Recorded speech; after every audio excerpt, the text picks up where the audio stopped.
তিন বাংলাদেশি নাগরিককে গ্রেপ্তার করল গোয়ালপুখর থানার পুলিশ।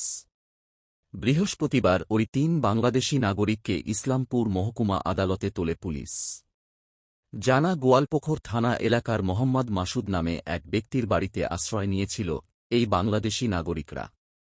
গোয়ালপুখর থানার পুলিশ বৃহস্পতিবার ধৃতদের ইসলামপুর মহকুমা আদালতে তোলা হলে 4 দিনের পুলিশি হেফাজতের নির্দেশ দিল ইসলামপুর মহকুমা আদালত বলে জানিয়েছেন ইসলামপুর মহকুমা আদালতের সরকারি আইনজীবী সঞ্জয় ভোয়াল। দেখুন, গোয়ালপুকুর থানা আজকে 14 ফরেনার্স অ্যাক্টে 3 জনকে পাঠিয়েছিল, ফরওয়ার্ড করেছে।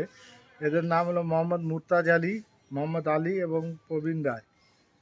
এরা বাংলাদেশি নাগরিক। এদের মোহাম্মদ মাসুদ নামে একজনের বাড়ি থেকে রেড করে এদের পাওয়া যায় এবং এদের কাছ থেকে বাংলাদেশি সিম ইত্যাদি রিকভারি হয়। আয়ও ডিউরিং ইনভেস্টিগেশনে দেখা যাচ্ছে এরা বাংলাদেশি নাগরিক। এদের 5 ডেজ পিসি চেয়েছিল, যেটা লানেট কোর্ট বোস পার্টির হিয়ারিং শুনে 4 ডেজ পিসি অ্যালাউ করেছে। এই যে ব্যক্তির নাম বললেন, ওই ব্যক্তির ঠিকানা বাড়ি কোথায়? সব ওই থানা অধীন। ওই এক ব্যক্তির বাড়িতে আর কি ছিল, মানে হ্যাঁ, আশ্রয় দিয়েছিল। হ্যাঁ হ্যাঁ, কতদিন ধরে ছিল সেটা? সেটা তো ইনভেস্টিগেশন করছে, এখন দেখবেন। সব ওখান থেকে এদের পাওয়া গেছে, মোহাম্মদ মাসুদ।